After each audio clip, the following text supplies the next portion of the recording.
Welcome to our exploration of Varosha, Cyprus, a once thriving coastal resort now shrouded in mystery and silence. In this video, we'll take you through the haunting streets of this forbidden ghost town that was once the Mediterranean's playground, overshadowed by the tragic events of the 1974 invasion. As we navigate through the remnants of a lost era, we'll discuss the reality of military patrols, the impact of decay, and the ongoing controversy surrounding recent partial openings. Join us as we uncover the stories of those who called Varosha home and reflect on the hopes and uncertain future that linger in this poignant landscape. 1. The shocking silence of Varosha's streets. Once a thriving resort town on the southeastern coast of Cyprus, Varosha now stands frozen in time. Walking through its deserted streets, visitors are struck by the overwhelming silence, broken only by the wind rattling broken window panes. In 1974, following the Turkish invasion of Cyprus, Varosha's 39,000 residents fled almost overnight, leaving behind homes, shops, and memories. Today, the area remains under Turkish military control, strictly off-limits to Cypriot civilians and the international community for decades. In October 2020, Turkish authorities controversially reopened a small section of Varosha's beachfront, but the vast majority remains sealed off and eerily quiet.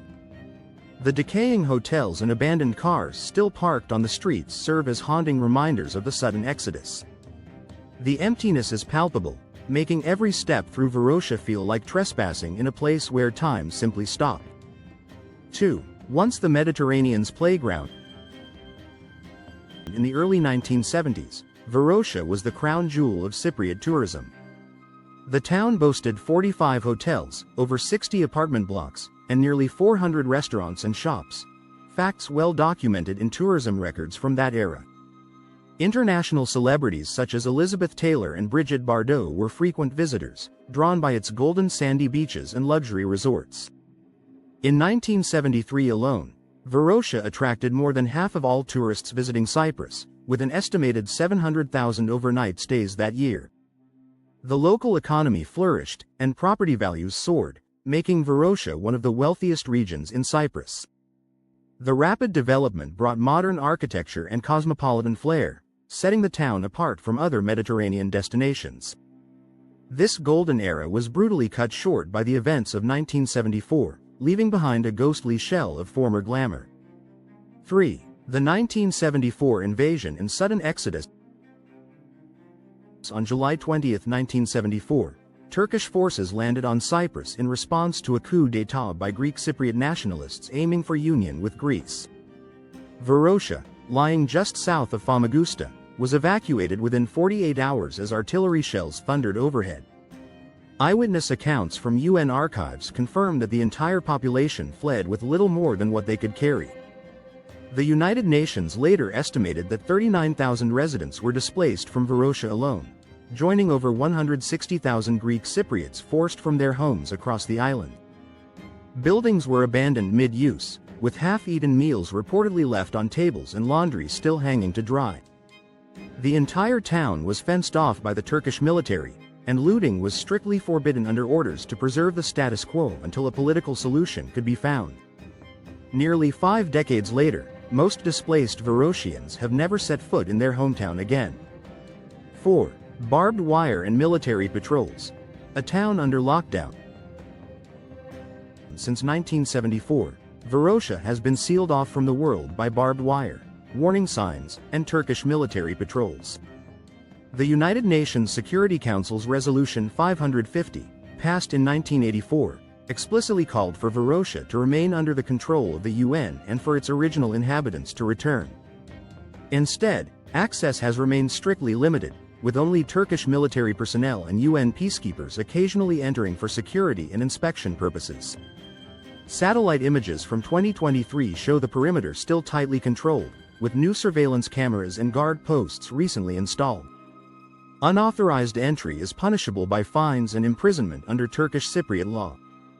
Despite periodic discussions about reopening, the area's legal status remains a major sticking point in ongoing peace negotiations.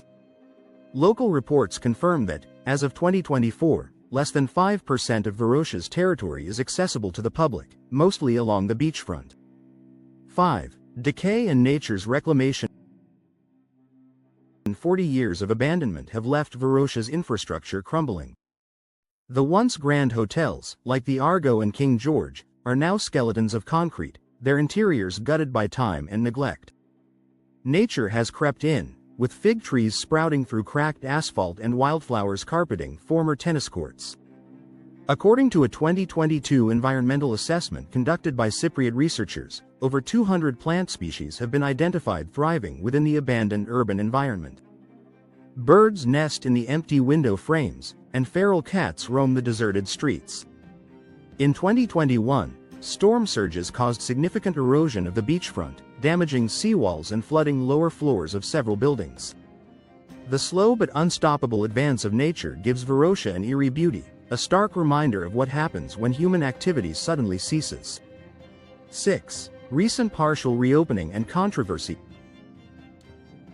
On October 8, 2020, Turkish and Turkish Cypriot authorities reopened a small section of Varosha's beachfront to visitors, sparking international condemnation. The move was widely criticized as a violation of UN resolutions and an attempt to pressure Greek Cypriots in ongoing reunification talks. Since the partial reopening, over 1.5 million people have visited the accessible area, according to official Turkish Cypriot tourism figures. However, only about 3% of the town's total area is open, and entry to residential or hotel buildings remains strictly prohibited. The Greek Cypriot government and the European Union have repeatedly called for the closure of the area and the restoration of property rights to original owners. Tensions escalated in July 2021 when Turkish President Recep Tayyip Erdogan visited Varosha and declared further reopening plans, which have yet to materialize. The fate of the town remains a highly sensitive diplomatic issue. 7. The lost dreams of Varosha's residents. The human cost of Varosha's abandonment is deeply personal for the thousands who once called it home. Interviews with displaced residents, collected by the Famagusta municipality in exile, reveal a profound sense of loss and longing. Many former Varoshians still keep keys to their old homes, hoping for a return that never comes. Property claims submitted to the Immovable Property Commission, a Turkish Cypriot body established to address ownership disputes, have topped 7,000 cases as of early 2025. Some families have received compensation or alternative property, but most reject these solutions, insisting on their right to return. The trauma of displacement has been passed down through generations, with children and grandchildren growing up hearing stories of a vanished paradise. For many, Varosha is not just a place but a symbol of lost innocence and a still unresolved conflict. 8. UN and international efforts. Diplomatic deadlock. The United Nations has maintained a peacekeeping presence in Cyprus since 1964, with Varosha's status a recurring focal point in negotiations. The UN's 2023 Secretary-General's report expressed deep concern over the ongoing reopening and called for renewed dialogue. The European Court of Human Rights has ruled on multiple cases regarding property rights in Varosha, awarding compensation but stopping short of ordering the return of land. Despite periodic high-level summits, no breakthrough has been achieved. Recent talks in 2024 between Greek Cypriot and Turkish Cypriot leaders, brokered by the UN in Geneva, ended without agreement on Varosha's future. The lack of progress fuels frustration among both communities and international mediators. As of April 2025, the UN continues to monitor the area and urge restraint, but the diplomatic impasse shows little sign of breaking. 9. Tourism, curiosity, and the lure of the forbidden. Since the partial reopening, Varosha has become a magnet for curiosity seekers, journalists, and photographers. Guided tours, launched in late 2021, allow visitors to walk a short stretch of the beachfront and view the ruined skyline from behind security barriers. Turkish Cypriot authorities report that over 600,000 tourists visited Varosha in 2024, a sharp increase from previous years. The experience is strictly controlled. Drones are banned, and entry into abandoned buildings is monitored by military patrols. Many visitors describe the tour as surreal and haunting, with the juxtaposition of pristine beaches and decaying hotels leaving a lasting impression.